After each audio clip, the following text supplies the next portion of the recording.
푸켓의 한낮, 뜨거운 태양 아래 길거리에 모인 상인들이 한국 이야기를 나누고 있습니다. 솔직히 한국에 왜 가야 하죠? 물가도 비싸고 관광 명소도 그다지 많지 않잖아요. 차라리 일본이나 중국이 더 나을 것 같아요. 맞아요. 우리 태국만큼 한국을 좋아해준 나라가 어디 있나요? 그런데도 한국이 우리를 이렇게 푸대접하는 걸 보면 자존심이 상해요.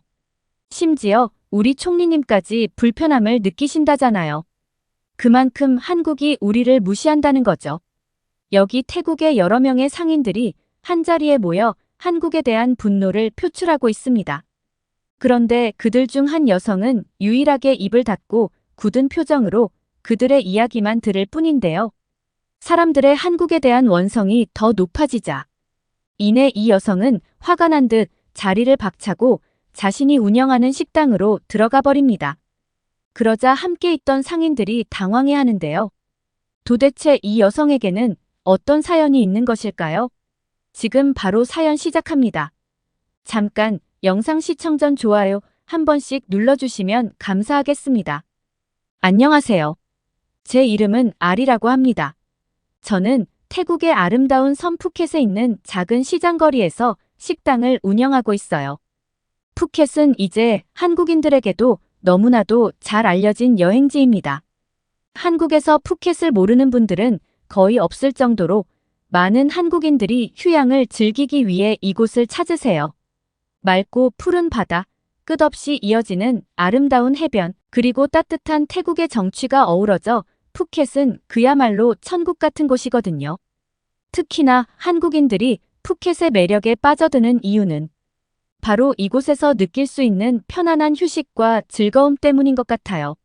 하지만 그것도 이제 옛말이에요. 푸켓이 한때는 한국인 여행객들로 넘쳐났지만 지금은 상황이 많이 달라졌습니다. 예전에는 푸켓에 한국분들이 정말 많았는데 이제는 예전만큼 찾아오시지 않네요. 물론 여러 가지 이유가 있겠지만 요즘은 한국에서 태국인들의 입국을 거부한다는 소식이 전해지면서 상황이 더 나빠진 것 같아요. 이 일로 태국 상인들 사이에서 한국인 손님들을 받지 않겠다고 하는 가게들이 생기기 시작했거든요. 제 식당 주변에도 한국인 손님 거부 푯말이 붙어 있는 곳이 많답니다. 게다가 젊은 사람들 중심으로 한국 여행 금지 캠페인을 하고 있어요. 하지만 저는 도저히 이 운동에 참여할 수 없어요. 사실 제 아들이 한국과 인연이 깊거든요. 저는 두 아들과 딸을 홀로 키우며 살아왔습니다. 이렇게 혼자서 아이들을 키우게 된 이유는 둘째인 딸이 5살 때 남편이 지병으로 세상을 떠났기 때문이에요. 남편도 저도 유복한 환경에서 자란 건 아니었지만 서로 사랑하고 열심히 일하면 행복하게 잘 살 수 있을 거라 생각했어요. 그런데 남편이 갑자기 세상을 떠나면서 모든 것이 무너져 내리는 듯 했죠. 너무나도 충격적이고 슬펐어요. 그때의 상실감은 말로 다 표현할 수 없을 정도였죠.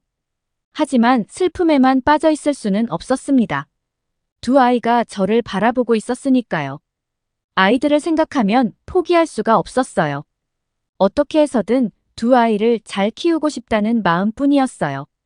그래서 처음에는 시장 바닥에서 제가 직접 키운 채소들을 조금씩 내다 팔기 시작했어요. 새벽부터 나가 채소를 팔고 저녁에는 아이들 곁에서 잠든 얼굴을 보며 하루의 피곤을 잊었죠. 그렇게 열심히 일한 덕분에 점점 자리를 잡게 되었고 지금은 작은 식당을 운영하게 되었습니다. 아이들도 저를 보며 힘들었을 텐데 일찍 철이 들었어요. 아빠 없이 혼자서 고생하는 엄마를 보면서 우리 아이들이 얼마나 속상했을지 생각하면 마음이 아파요. 그런데도 아이들은 한 번도 불평하지 않고 오히려 공부를 더 열심히 하며 저를 도와주었어요. 큰아들은 늘 동생을 챙기고 학교에서도 성실하게 공부를 해서 늘 좋은 성적을 받았죠. 둘째 딸도 마찬가지로 밝고 명랑하게 자라면서 공부도 열심히 했어요. 아이들이 그렇게 잘 자라주는 모습이 저에게는 가장 큰 위안이었고 힘든 삶을 살아가게 하는 원동력이었어요. 성인이 된 아들은 파타야에서 현지 가이드로 활동하고 있어요. 아들이 일하고 있는 파타야는 한국인 관광객들이 많이 찾아오는 곳이에요. 그래서 아들도 자연스럽게 한국어를 곧잘 하게 되었답니다. 한국인 관광객들과 자주 소통하다 보니 한국어 실력도 점점 늘게 되었고, 덕분에 한국인 손님들에게도 좋은 평가를 받으며 인기가 많아졌어요. 아들은 손님들이 편안하게 여행을 즐길 수 있도록 늘 최선을 다하고 그 진심을 손님들도 알아봐 주시는 것 같았죠. 사실 아들이 유명해지게 된 계기가 있었어요. 그 사건은 몇 달 전 파타야에서 일어났습니다. 한국에서 온 젊은 남자 3명이 파타야로 놀러 왔고 아들은 그들을 포함해 총 7명의 관광객을 가이드하게 되었어요. 하루 종일 즐겁게 액티비티를 즐긴 후 모두 숙소로 돌아가는 길이었죠. 그런데 그때 한국인 남자 중 한 명이 아들에게 다가와 자신을 특정 주소지로 태워다 줄 수 있냐고 부탁했대요. 그 주소는 파타야에서도 사건 사고가 잦은 지역으로 유명한 곳이었기 때문에 아들은 걱정이 되었다네요. 아들은 그 남자에게 왜 그곳에 가려는지 물었고 남자는 아는 친구를 만나러 간다고 했습니다. 하지만 아들은 아무래도 그 주소가 마음에 걸렸고 꼭 가야 하냐고 물으며 만류하려 했지만 남자는 꼭 가야겠다고 했답니다. 결국 아들은 혼자 가도록 둘 수 없어 자신도 함께 가겠다고 한 거죠. 그렇게 함께 도착한 그곳은 아들의 예상대로 좋지 않은 장소였어요. 그곳에서는 몇 명의 현지인들이 있었고 아들이 보기에 그들은 한국인 남자를 유인해 금품을 갈취하려던 일당인 것 같았어요. 그러나 현지인인 아들이 함께 오자 그들은 당황한 기색을 보이며 그대로 도망쳤대요. 아들의 눈치 덕분에 한국인 남자는 큰 사고를 피할 수 있었던 거죠. 나중에 그 사실이 밝혀지면서 한국인 남자는 자신이 잠깐 정신이 나갔던 것 같다며 아들에게 거듭 감사의 인사를 전했습니다. 알고 보니 그는 로맨스 스캠 문자를 받고 그곳으로 오게 되었던 것 같더라고요. 이 일이 알려지면서 아들은 한국인 관광객들 사이에서 더 유명해지게 되었어요. 아들의 재빠른 판단력과 책임감 덕분에 위험에 처할 뻔한 손님을 구할 수 있었던 덕분이죠. 사실 아들이 그 한국인 남성의 단독 행동을 막아야겠다고 생각하게 된 데는 이유가 있었습니다. 바로 얼마 전 파타야에서 일어난 끔찍한 사건 때문이었죠. 파타야 저수지에서 드럼통에 담긴 한국인 시신이 발견된 일이 있었잖아요. 이 사건은 지역 사회뿐만 아니라 관광객들 사이에서도 큰 충격을 주었죠. 지금도 한국과 태국 경찰의 협력으로 사건이 수사 중이라는데 피해자가 관광차 입국했다가 실종되었다는 사실이 알려지면서 아들은 더욱 신중하게 관광객들을 돌보기 시작했던 거예요. 그 사건을 계기로 아들은 그 한국인 남성과 아주 가까운 사이가 되었어요. 위기에서 벗어나게 도와준 아들에게 큰 고마움을 느낀 그 남성은 지금까지도 아들에게 자주 연락하며 안부를 물을 정도로 친하게 지내고 있답니다. 심지어 그 남성은 아들에게 한국에 올 일이 있으면 언제든지 연락하라고 하며 자신이 한국에서 가이드를 해주겠다고 말할 정도였어요. 그렇게 두 사람은 서로의 나라를 오가며 더욱 돈독한 우정을 쌓아가고 있습니다. 얼마 전 아들은 그 한국인 친구의 초대로 한국에 여행을 다녀왔어요. 아들이 한국에 가겠다고 했을 때 사실 저는 걱정이 되었습니다. 요즘 뉴스에서 태국인들이 한국 입국을 거부당하는 경우가 많다고 하던데 혹시라도 아들이 그런 일을 겪을까봐 처음에는 한국에 가는 것을 말렸죠.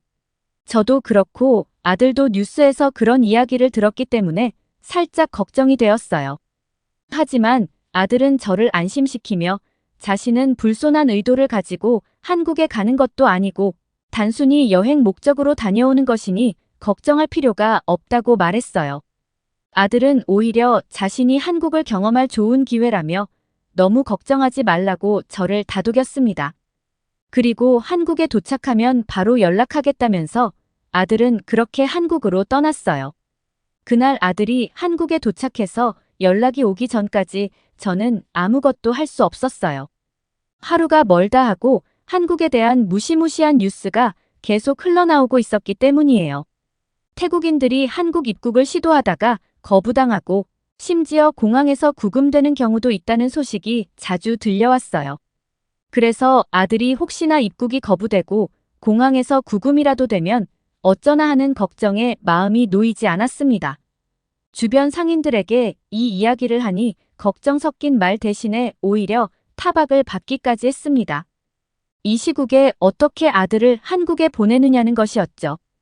옆 동네의 해산물 식당 주인인 찬타도 자신의 딸인 메이가 얼마 전에 한국에 갔다가 입국 거부를 당해서 큰 피해를 봤다고 하더라고요.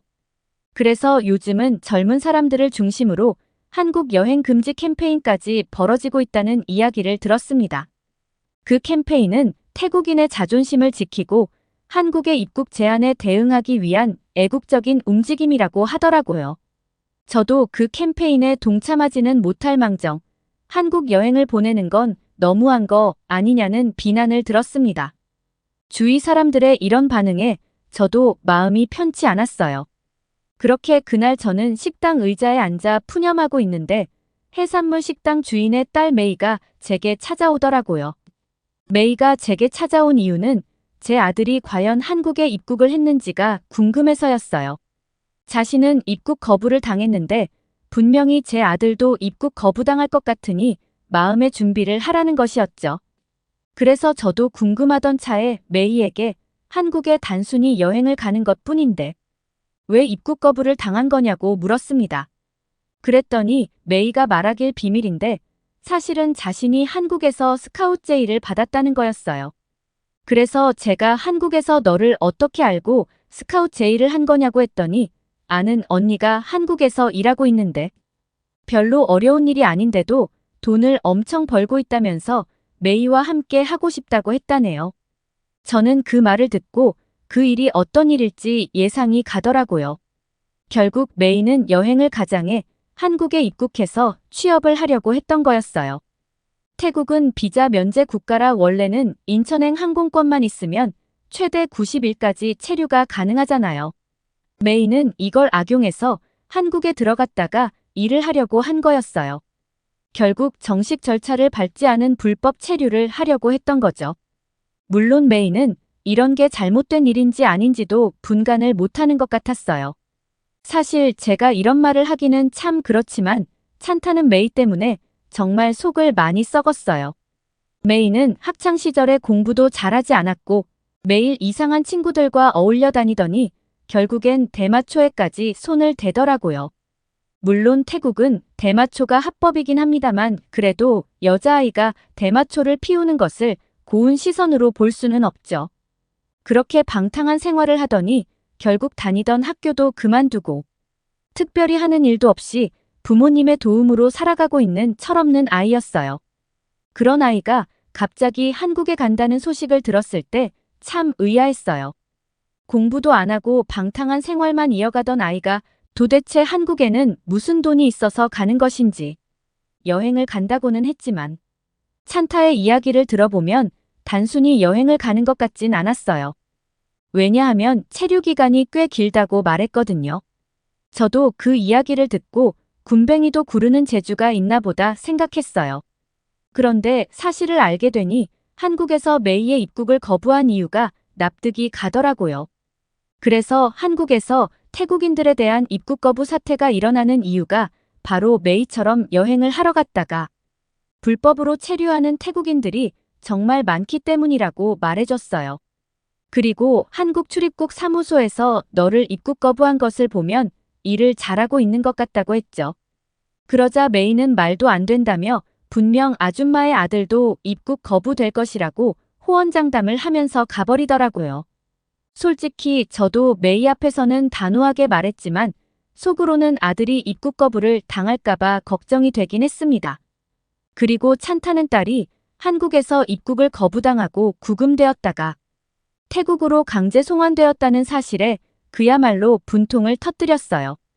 찬타는 이제야 딸이 한국에 가서 제 앞가림을 하고 새로운 길을 찾나 싶었는데 그 기대가 한순간에 산산조각이 나버린 셈이니까요. 찬타는 딸이 한국에 간다고 했을 때 조금이나마 희망을 가졌던 터라 그 실망이 더욱 컸을 겁니다. 하지만 저는 메이가 한국에 가지 못한 것이 메이 인생을 생각해보면 천만다행이라고 생각했어요. 그 사건 이후로 찬타는 한국에 대한 비난을 쏟아내기 시작했습니다. 그는 목소리도 크고 성격도 호탕해서 말을 하면 동네 사람들 귀에 다 들어가기 마련이었어요. 한국 여행을 금지해야 한다며 주변 상인들에게 한국에 대한 불만을 늘어놓기 시작했거든요. 자신의 딸이 직접 겪었다는 사실과 함께 말입니다. 우리도 한국을 거부해야 합니다. 그들이 우리를 무시하는데 왜 우리가 그들을 받아줘야 하죠? 찬타는 목소리를 높이며 외쳤습니다. 그 이야기에 다른 상인들도 동조하기 시작했어요. 찬타는 거기에 그치지 않고 한국 여행 금지 캠페인에 대한 뉴스도 가져와 상인들에게 보여주며 우리도 한국인 손님을 받지 말자고 주장했습니다. 그리고 아무것도 모르는 상인들은 그저 찬타가 하자는 대로 따라 나서기 시작했어요. 그러나 일부 상인들은 여전히 걱정을 했어요. 한국인을 거부하면 매출이 줄어들지 않을까요? 그래도 한국인 관광객들이 꽤 오는데 라며 주저하는 목소리를 내기도 했죠. 하지만 찬타는 그런 상인들의 걱정을 일축하며 말했습니다. 소수의 한국인 관광객보다 단체 중국인 관광객이 우리에게 훨씬 더 도움이 될 겁니다. 제 친구가 대형 여행사를 운영하고 있는데 제가 그 친구에게 부탁해서 우리 식당에 단체 중국인 관광객들을 많이 보내달라고 할 생각입니다. 그러면 매출 걱정은 안 해도 될 겁니다. 찬타의 확신에 찬 말에 상인들은 그저 찬타가 하자는 대로 따라 나서기 시작했어요. 그들은 찬타가 제안한 대로 가게 앞에 한국인 거부 푯말을 붙이기 시작했고 찬타의 계획대로 단체 중국인 관광객이 더 많은 매출을 가져다 줄 것이라는 기대감을 갖게 되었습니다. 사실 상인들이 찬타의 말을 따르기로 결정한 데는 이유가 있었습니다. 찬타의 말처럼 언제부턴가 태국 내에서 한국인 관광객은 점점 줄어들고 중국인 관광객은 늘어나기 시작했다는 뉴스를 접했기 때문이죠. 태국은 관광업으로 먹고 사는 나라이다 보니 이런 뉴스가 꽤 자주 보도되는데 코로나 기간 동안 태국의 국가 경제가 정말 파국에 치닫을 위기였어요. 그리고 엔데믹이 선언되면서 태국 정부는 그동안 어려웠던 국가 경제를 회복하기 위해 중국과 상호 비자 면제 정책을 시행했고 본격적으로 중국인 관광객들이 물밀듯이 들어오기 시작했습니다. 그러다 보니 상대적으로 한국인 관광객의 비중이 점점 줄어들었던 거예요. 그리고 한 번씩 중국인 단체 관광객을 받고 나면 힘들어도 매출에는 정말 큰 도움이 되긴 했습니다. 이렇게 찬타의 주도로 푸켓의 상인들 사이에서 한국인에 대한 반감이 퍼져나갔고 한국 손님을 받지 않는 분위기가 형성되기 시작했습니다. 게다가 이렇게까지 사태가 심각해진 것에 대해서는 태국 정부와 언론의 책임도 크다고 생각해요. 요즘은 하루가 멀다 하고 뉴스에서 한국에 대한 반감을 담은 보도들이 이어지고 있어요. 마치 태국인들이 일방적으로 한국에서 무시당하고 있다는 식의 뉴스들 뿐이죠. 그런 뉴스를 접하다 보니 많은 태국인들은 상황을 깊이 이해하기보다는 그저 언론의 보도 내용을 그대로 믿게 되는 것 같아요. 태국인들은 뉴스가 진실이라고 생각하고 상황의 이면을 보려 하지 않죠. 사실 한국에 불법 체류하고 있는 태국인의 수가 급증해서 한국에서 심각한 문제로 대두되고 있다고 했어요.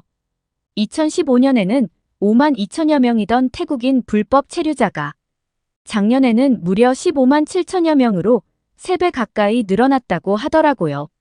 한국에서 불법 체류하는 사람들 중 태국인이 1위를 차지하고 있다는 소식을 들었을 때 정말 놀랐습니다.